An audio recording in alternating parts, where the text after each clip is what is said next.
Well, hello everybody. Who doesn't know, my name is Sashakrivosheya. I'm a businessman from Los Angeles, and my hobby is journalism. So right now I have came to Greece, and I've been to Greece last summer for 2 weeks. I stayed, and this time I'm also staying for 2 weeks. I wanted to talk about what a regular person sees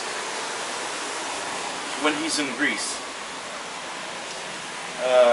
As you probably know, Greece is known for its Orthodox religion, its Orthodox church, and Mount Athos. Mount Athos is the kind of the command center for the Russian Orthodox Church and all of Russian, Ukrainian, Greek, the Orthodox Church and religion. So the main difference I have noticed about, say, the Russian and the Ukrainian Orthodox priests, and then difference between them and the priests that are here in Mount Athos or in Thessaloniki, Greece. The difference between them is here in Greece, the priests are very strong, very brutal guys. You know, they're very open about their way of life. They don't really hide anything. You look around in the bars, they sit around in the bars, they smoke cigarettes, they drink. With women, and they're in their robes, the black robes that they wear, and it feels like you can feel the strength coming from them. You have a feeling to where if you were to go say something to them that they wouldn't like, they would probably tie you in a knot. You know what I mean? They would definitely do something to you. And as far as the priests, for the Russian priests and the Ukrainian priests, they're the type of people where you can flick them and they will fall apart.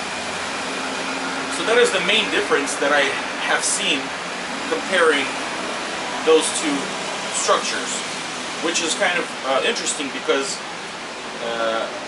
all of the Orthodox Church is really based from Mount Athos. That's like their command center. So you would think that it would be the same thing, but it's completely different. Another thing that I have been looking into, I've heard a lot about Mount Athos. I've heard a lot of things like it's a holy place, like it's a very spiritual place. So I really, I made it my goal to go there and to see.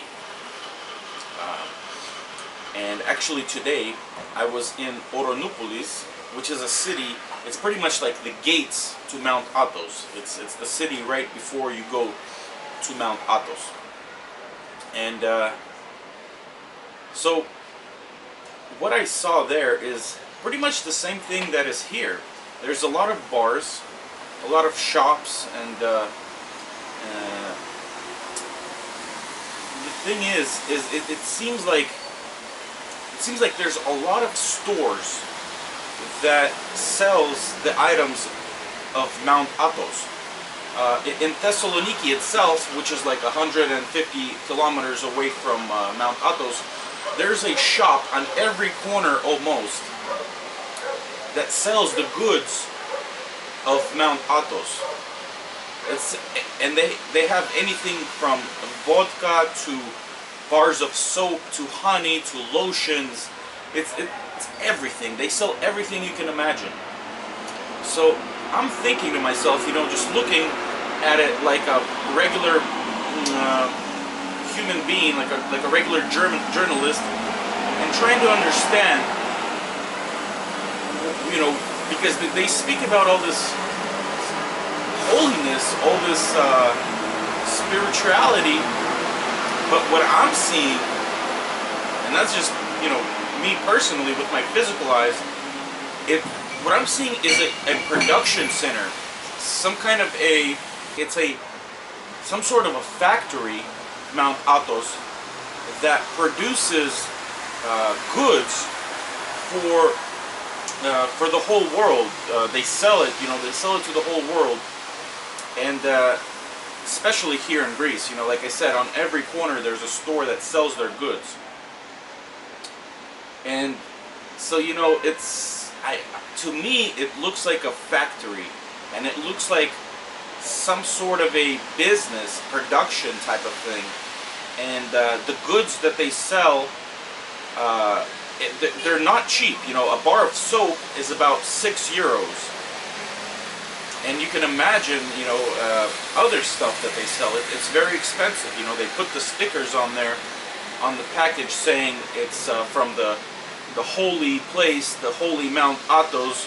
So of course, their customers, they swarm in and they buy this stuff. They come from all over the world to purchase these goods. So to me, it just looks like a really good advertisement, really good, some kind of a really good production, really good business. That's what it looks like to me with my physical eyes as a journalist. But I have not been on Mount Athos itself yet. I did do a lot of research about it. I read and I watched a lot of documentaries about what happens on the island itself. And you'd be surprised, you would think that it's some kind of a place where people live in caves and whatnot. But no, they have high-speed internet there.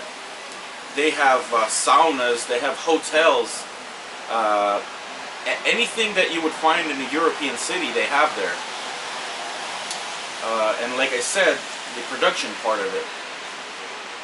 And so I've been talking to people in Greece and asking them questions about the Orthodox religion and what Mount Athos is. And you know what? It's hard to get anything out of these people. It's like they're afraid to talk about it.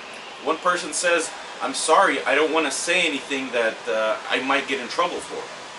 So, they're kind of afraid to talk about this kind of stuff, which is also interesting to me. Why are they afraid?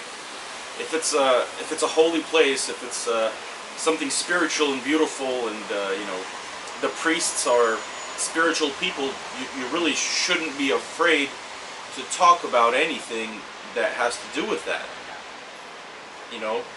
And here they're really fanatics about this, about their religion.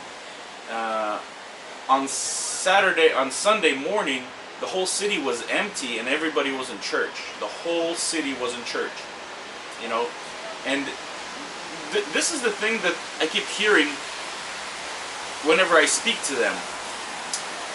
They keep repeating this: you must believe, you must do this, and something else. They say, we think so. So they have a certain, I ask them, why do you think like that? Believe in what? Why do you have to do this when you pass the church? And when I ask questions, I ask them to explain, like, any journalist would. They start to get angry. They start saying, "Oh, you don't know anything, you just have to believe. You cannot ask any questions." To me, that's strange. To me as a journalist, that's very strange, because all I do is ask questions to try to get to the bottom of things. And so, I just wanted to tell you guys kind of the feeling that I have here in Greece and what I have seen, what I have experienced. And thank you very much for watching. I'll see you guys on my next videos, my next blogs. Goodbye from Greece.